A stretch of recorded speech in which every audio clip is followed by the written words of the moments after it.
We want to go ahead and give Traci some time now, but also just to tell you a little bit about her.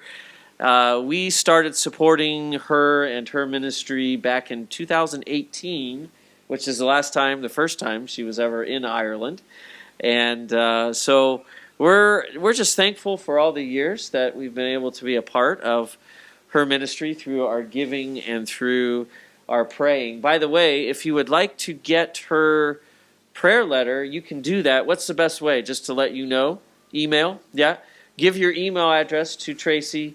She'll put you on her list. She sends out, I think, bi-monthly, roughly. Yeah. Anyway, an update on her ministry. That way, you can stay really connected with her and more up to date on what's going on there in Nicaragua.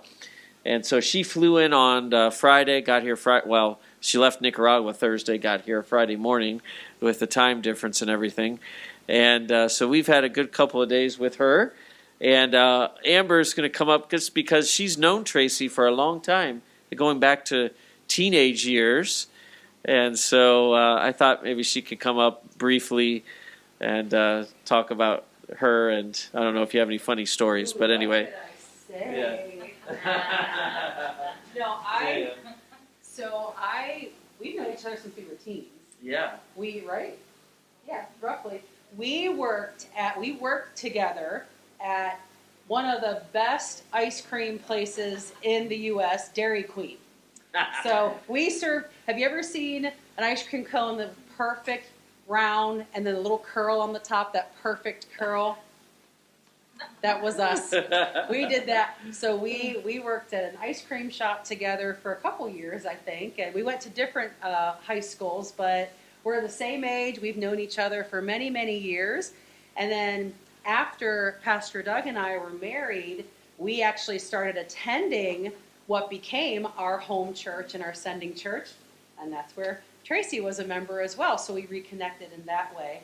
But so, yes, I've known her for a long time. She's been faithfully serving in Nicaragua. This is her 12th year, she said. So that's amazing. Yeah. 12 years in Nicaragua, serving the Lord, being faithful. Before you guys leave today, Traci did bring us, I hid these from the kids. They have their Nicaraguan watermelon lollies upstairs that they'll be happy with. She brought each of us little Nicaraguan Choco biscuits. All right. From Nicaragua. She said these are the most popular biscuits there. So each one of you can grab one before you leave. The rest are mine. But there we go. You guys can. That's right. But. All right. Well, why don't we have Traci come up? We already kind of clapped for her. Clap again. Welcome her here to our church. Good morning. Buenos dias, and those are the only languages I know, so you have to teach me something else. And good job, Amber, because I was going to share something. If she shared anything embarrassing about me, I was going to share something there. So, you did. Anyways, again, good morning. It's great to be here. It was 2018 when I was here the first time, and the only other time, and God just allowed me to come back. And so I remember some of you, and I know quite a few are new, so I'm just going to take some time to share what God is doing in Nicaragua, what he allows me to do. I'm single. I'm a single female. That's kind of its own thing when you go to another country and live and serve, but God has done amazing things there.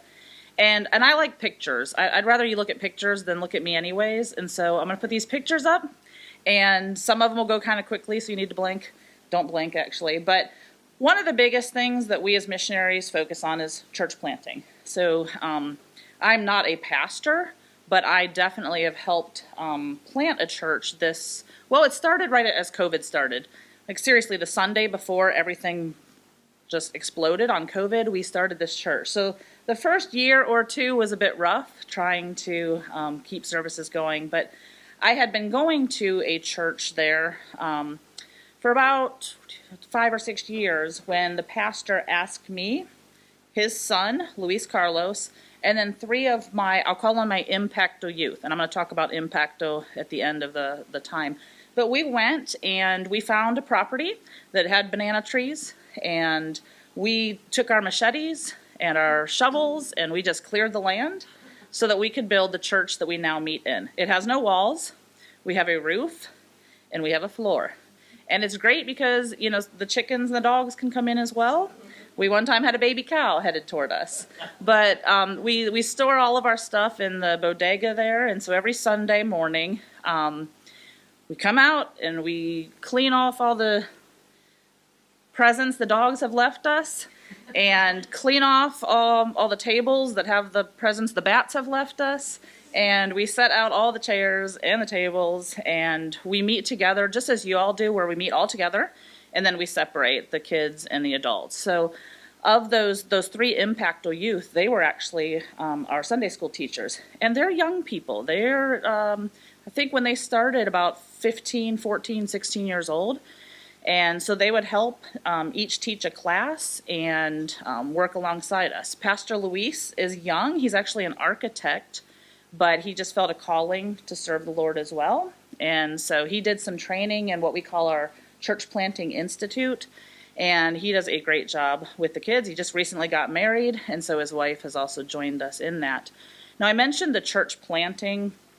I don't really have a picture of that, but our agency, what we do is we take men who have, most of them have already had some type of theological training, and then they come to our ministry center.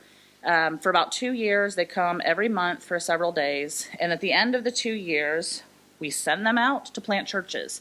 And so that's what that 2-year program is helping them learn to canvass the community and see what the needs are, figure out how to write a mission statement for a church, and then get going. And so in 2007 is when that started, and since then, our men have planted over 100 churches.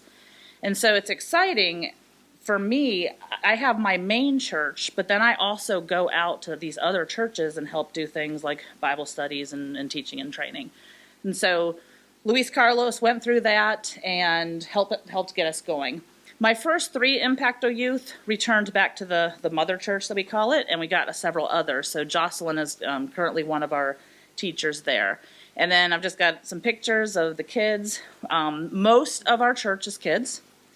Then we have the women. We do not have very many men at all. It is great to see men here at your church. I'm very excited about that, and we really need that. We need godly men in this world. We need godly fathers, and so it's exciting to see you all here too. This picture I have right now, the one that just went back, has my youth, and one of the things that I'm focusing on this year is getting them ready for baptism. So we're going through some very basic stuff to make sure they understand salvation well and what baptism is and why we would do that. And so we're training them to do that. And then this picture here is, I had the privilege back in February of leading Maria to the Lord. And those are her 2 kids. And I'm doing the same type of program with her. So I'm kind of doing just some one-on-one discipleship. I go to her house, and we're working through that. And I sometimes just sneak a little picture so I can put in presentations like this. And so that's exciting. Pray for Maria and pray for me as I work with our youth and getting them prepared to just continue growing in their faith. So that's a bit of our church planting, and it's exciting to, again, just have had the privilege of doing that. I run the whole Sunday school program and then do like the secretarial stuff and things like that. We just, this past year, got enough property to buy our own land. And we're waiting on a lot of government regulations to get that going so that we can build another, roof and floor. And maybe someday actually build some walls. So the next thing that I really enjoy doing is Bible studies. I have about 6 Bible studies I do every week. And the closest church is about 50 minutes away. So I spend a lot of time in my car. And I get out there, and it's all with the ladies of the churches. And then one of the things I really like doing, in the next picture, you're going to see the ladies are up there helping to teach as well. Now, I have a lot of women in my Bible study who cannot read at all. That's fine. I encourage them. Please keep coming. You don't have to be able to read. They're learning as they listen. But those who are able are also being taught then how they can share and how they can teach. And I like to act things out. So we've got the pastor Lenine there. He was some king at that time. I'm not sure which one he was. But they get involved, and that's exciting to watch that as well. And then That's just another picture. That's my home, the mother church where I started with all the ladies with their book. And we're teaching inductive Bible study so that they can learn how to use the Bible for themselves and to grow from that. Now, that picture on the bottom that you see, I just wanted to throw that in because, well, let me start with, where is Nicaragua? Do y'all know where Nicaragua is? When I go to a lot of churches, I'll get Africa. I'm like, nope, it's like Nigeria or some, it's not there. So yes, we're in Central America, Costa Rica and Honduras. And it is apparently the second poorest country in the Western Hemisphere after Haiti. So we do not all have electricity. We don't all have water. I don't have water in the daytime. I'm thankful I have a tank. Sometimes electricity just goes out and you never know when it's going to come back. But everyone has a phone there. In many countries, you have a phone. And so sometimes we're just sitting there with our cell phone lights, continuing to do Bible study. And the next one is one of my churches I go to. I'm going to come back and mention Nikki Nomo when I get to the Impacto part. But that's just another one of the churches. And then probably just one more picture of what those Bible studies look like. And it's exciting to watch the women grow and learn and then be able to use that. So one of the topics that we had done one time was this like evangelism training that you're all doing. We did that with the women, and then when a short-term medical team had come down and we were inviting all the people in, my women were the ones sharing the gospel. They shared with Christian. Christian later came to know the Lord and now is part of the Bible study. And so it's exciting to watch my ladies do that as well. And then the thing that I probably enjoy the most, that honestly I had no knowledge of how to do discipleship. I grew up in a great church, but we really didn't focus on like one-on-one discipleship. And that has become probably my favorite thing. I love spending time one-on-one. The next picture shows Ada. Ada is one of the ladies who had started coming to one of my Bible studies and was not a Christian. But after time, I kept listening to her respond to questions and see what she was learning. And I realized, I think Ada is really ready, and I think she's understanding this. And I usually go home and do a furlough in the States around November, December for about 10 to 11 weeks. And it was October, so it was right before I was ready to leave. And I thought I'm going to go visit Ada one time before I leave. And that's when she decided to accept the Lord as her Savior. Now, the thing that I absolutely love about this the most, though, was I had already given her some books to do on her own because I was going to be gone for a while. Now, sometimes I think a lot of y'all use WhatsApp, and so I use WhatsApp and we'd video chat and do things like that. But when I came back in January and I went to go meet with Ada, I learned something that I didn't even have to tell Ada. Once you're a Christian and you know the Lord, what you should hope is to share that with others. And I didn't have to tell Ada that. When I got back, I found out she was already meeting with her friend Carla. So she was taking all the stuff that we had started working through, and then on her own went to her friend Carla's house to start sharing the gospel with her. And that I loved that. See, I still get kind of goosebumps or whatever y'all call them here. That I didn't have to tell her that. She just learned and she recognized the importance of that. So I continue working with Ada. It's fun to watch the light bulb go off in her head when she really makes the connections and understands something. So that's one. And then the next one shows Maciel. Sometimes one-on-one discipleship, we don't even get to the book. We don't even open the book because sometimes we're just sharing about life. So Maciel had grown up in the church that I was a part of, and in 2018 was when I came here. I was home for a while because we had to evacuate the country for political reasons and unrest. And so I was gone for about 6 months. And when I got back to Nicaragua, there was this big drama that was going on. Maciel had gotten pregnant. She never even had a boyfriend, but that's what happened.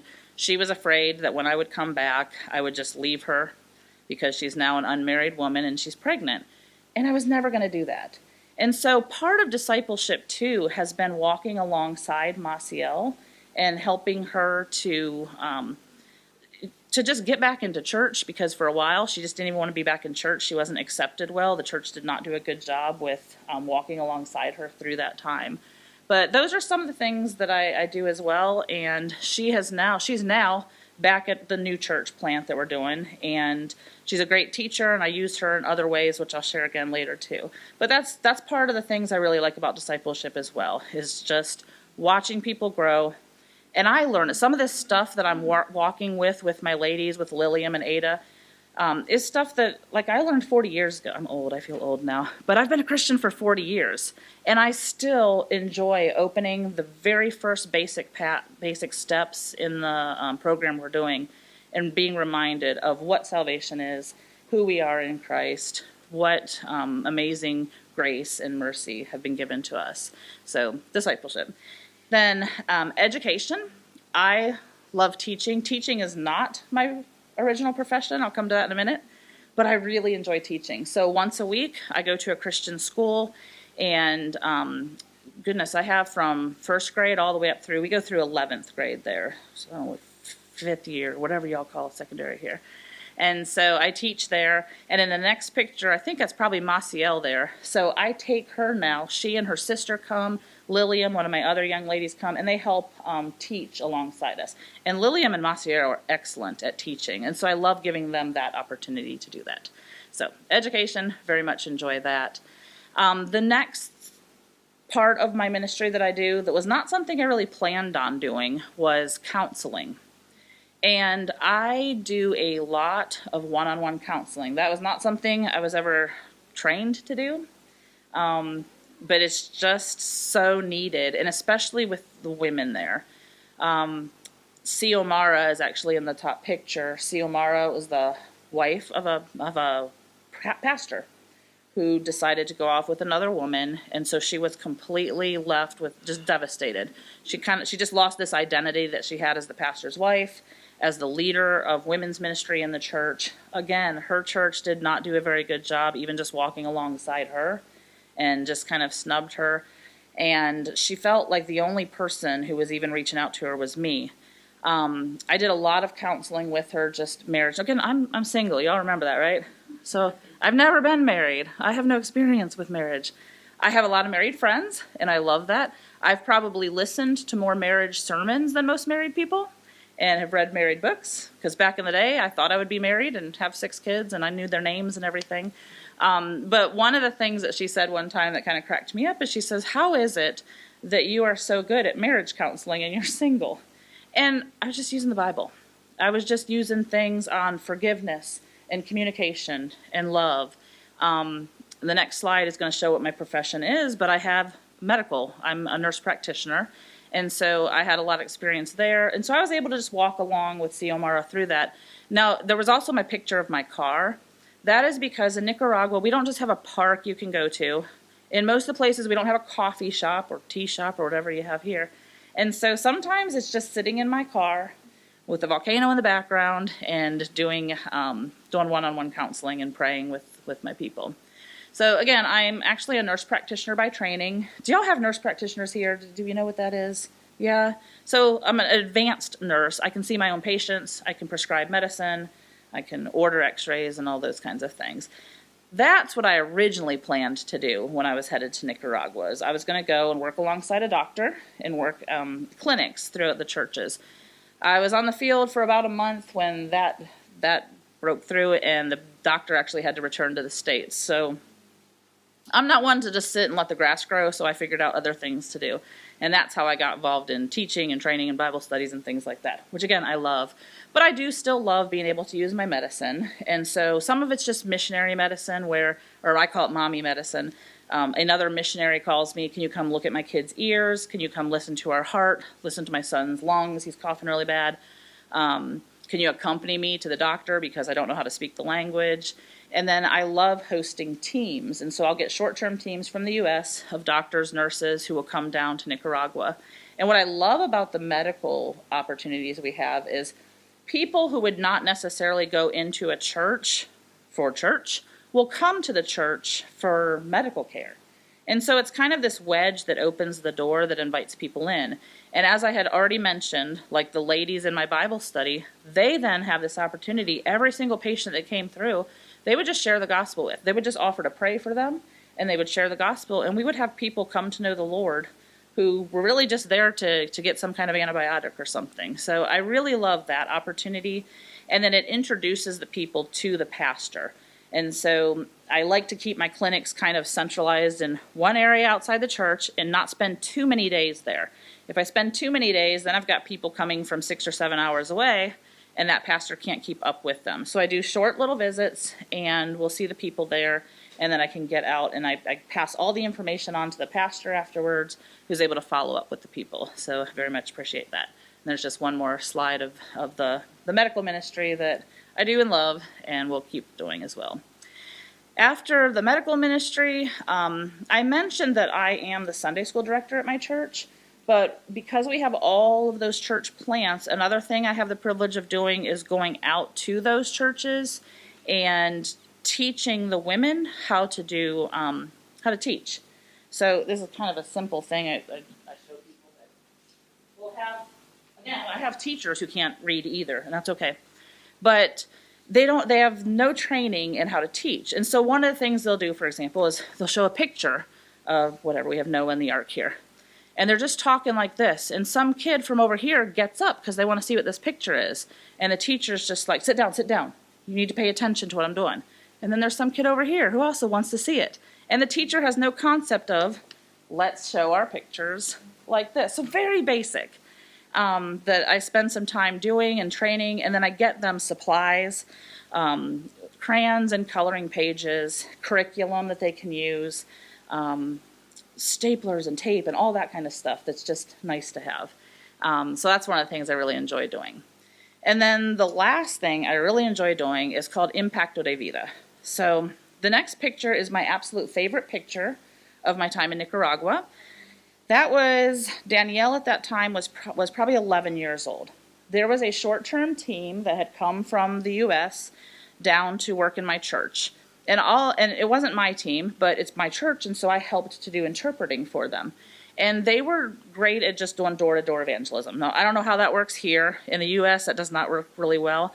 But in Nicaragua, it's easy to just go knock on doors and share the gospel with people. And so that's what we were doing. And I love short-term teams. So at some point, if y'all want to bring a short-term team down, please do. I love to host them. But I also was kind of looking at this team thinking, man, they spent $2,000 to come down to Nicaragua. They don't know the language. They don't know the culture. My kids can do this. I had already been teaching Danielle and others in the Sunday school program. They learned the books of the Bible. They learned what I call the Romans Road. So it's very important verses in Romans. For all have sinned and fall short of the glory of God. God demonstrated his love toward us. They knew those, and they knew the plan of salvation because these young people had done that. And I decided at that time, I can let these kids do this. And so there's a kind of a little phrase that I say is, I don't want my kids to think you have to have pastor in front of your name, or missionary behind your name, or that you have to go to a 4-year Bible institute to share the gospel. If you know the Bible and you have been saved yourself, you should be able to share that with others. And so I then spent, it was probably about a good year working up and getting that training. Now, I was supposed to do that in 2018, but because of all the violence and stuff and having to be evacuated, that didn't happen. And I was actually kind of bummed and not looking, I don't know, it was hard to return to Nicaragua at that time. But it was actually one of my kids who came up and said, are we still going to do that program? You know what, these kids want to do this. Why am I sitting here thinking, I was so distraught and bummed over what had happened. And so the next picture will show me starting to prepare them. And so I taught them the Bible lessons, how to sing the songs, how to lead games and crafts. And we would go out then into the community and do like VBS, what would you call that, holiday club or something? Yeah, see, I'm learning things. So we would do vacation Bible schools, what we'd call it, in different communities. So I started with some of the communities right in our neighborhood. And then I'm kind of like, well, I like the whole missionary life too, so I'll get them out somewhere. So we would go and stay at a hotel somewhere or some kind of dorming and go work with the kids. And so those are some of the pictures you're going to see now are just my youth. Again, kids, 14, 15, 16 years old now, who have been out training. And then the next year I wanted to expand that. And so this picture shows Natasha. She's one of my original Impacto kids. Impacto in Spanish, impact, That's pretty quick to get. So the idea is impact lives, but I also wanted my kids' lives to be impacted as well. So at the end of the very first Impacto program, I had asked them, what did y'all learn about this? What did you gain out of this? And they shared how they felt more confident in sharing their faith, how they felt the Lord leading them, and that was something that they should do. So when I went to Nicky Nomo, that's one of those churches I had mentioned. Stay back on that slide if you can. I went and I could have taught them. I could have taught all those kids who were, and a couple adults who were at that table how to do this program. But I thought, nope, Natasha and Jaima and Luisa and Angelo, they've already learned this. And so I took them, and they were the ones who then taught the next church how to do this. Also, I said I'd come back to Nicky Nomo, not related to the Impacto program, but kind of it is. On Mondays, I drive from my house 50 minutes to my church, and I pick up 4 of my Impacto youth, and then we drive another 40 minutes to Nicky Nomo. While I'm doing Bible study with the women, they're doing an entire kids program, like a neighborhood Bible club, we would call it. And after that, I drive back and drop them off, and later I go back to my house. Those kids are willing to do that every Monday afternoon and spend time teaching those kids. In Nicaragua, you either go to school in the morning or the afternoon. In the U.S., it's like all day. But there, you either go in the morning or afternoon. Some of those kids who would come to that club now have class in the afternoon. And I don't know how to feel about this yet, but they have now asked the pastor to write a letter so they can skip school and come to our neighborhood Bibles club, which is a little rough, but I'm also like, well, that's where they want to be, and they're learning. Anyways, that's a thing. But it's fascinating, and I love that my Impacto kids are doing that. And then the following year, what I wanted to do was even expand that more. But I don't have time. I'm one person, and I don't have time to go to a whole bunch of different places. So I brought them to our ministry center. And these are going to be some of the groups of, I brought 6 churches together. We did the training. Again, my original Impacto kids helped teach the others. And then at the end of that program, those 6 churches went out. And that summer, they would get in touch with me, and I would just mostly help with, candy and drinks and those yummy cookies or biscuits, whatever y'all call them, biscuits. And some crafts and things and get them going. But again, it's just something that I love watching my youth going out and doing that. And so the next picture shows the whole group doing that. Now, I did put together a little video of the Impacto program. So you're going to see the kids there teaching. We do what we call the wordless book. I don't know if y'all know that. It's the colors. So black we usually use to represent sin because of the sucio, dirty heart, we would say that. And then red for the blood of Jesus, white for a clean heart. And so you'll see that they have a bag, and that bag changes colors as you move with the things. And then you'll see them doing some games and some activities. So I'm going to sit down for a minute while you just watch this jumpy little video of the Impacto program.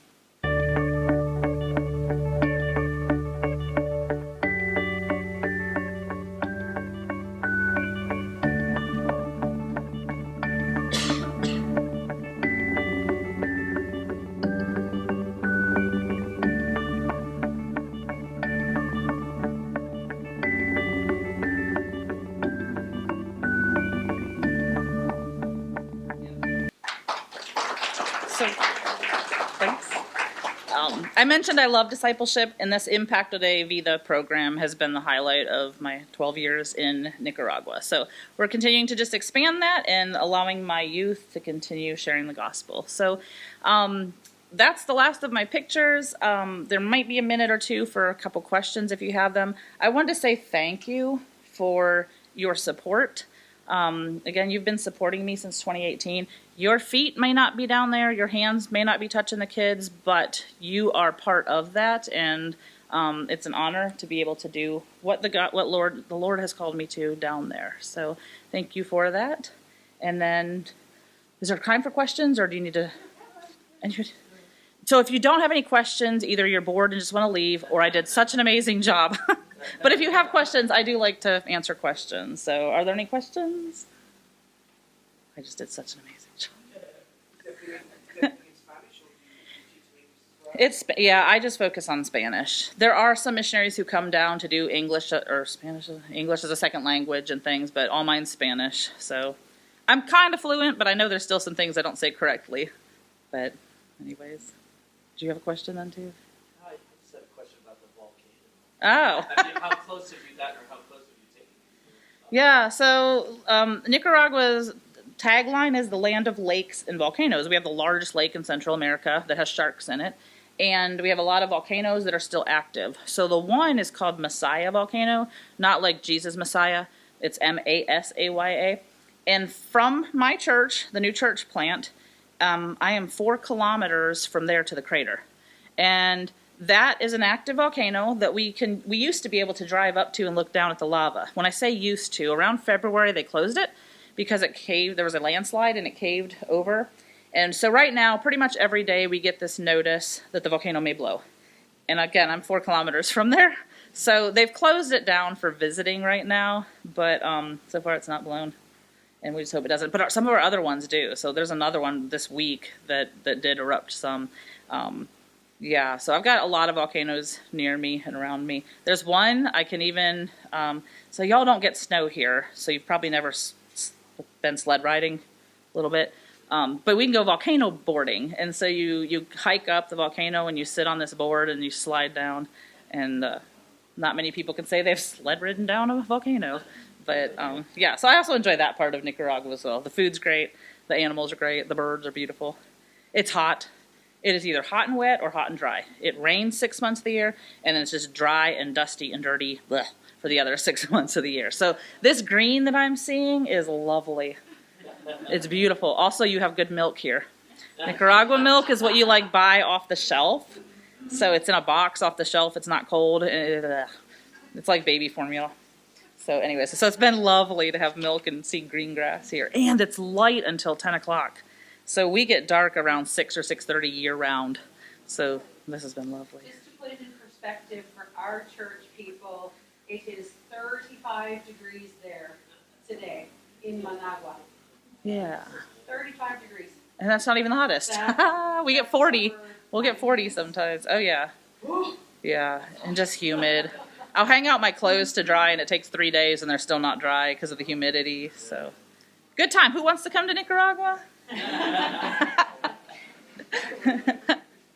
Anyways, but again, for real, if there's ever a time to, I like having interns. Now those are usually girls. Well, there's always girls for me. But hosting teams or families and who want to do some ministry or something like that. So, any other questions? Did you already know Spanish, or did you have to learn? I learned Spanish in high school when you don't think you're ever going to use it. So I did what I needed to do to get an A, and then I went to language school for a year in Costa Rica. So I enjoy that. But again, thank you. I also brought some coffee back. Nicaragua is known for its coffee. I don't drink coffee, so I said I'm leaving it here. But during one of the Bible studies or something, you can enjoy coffee and then enjoy the chocolate, whatever, shortbread cookie biscuits. So, thank you.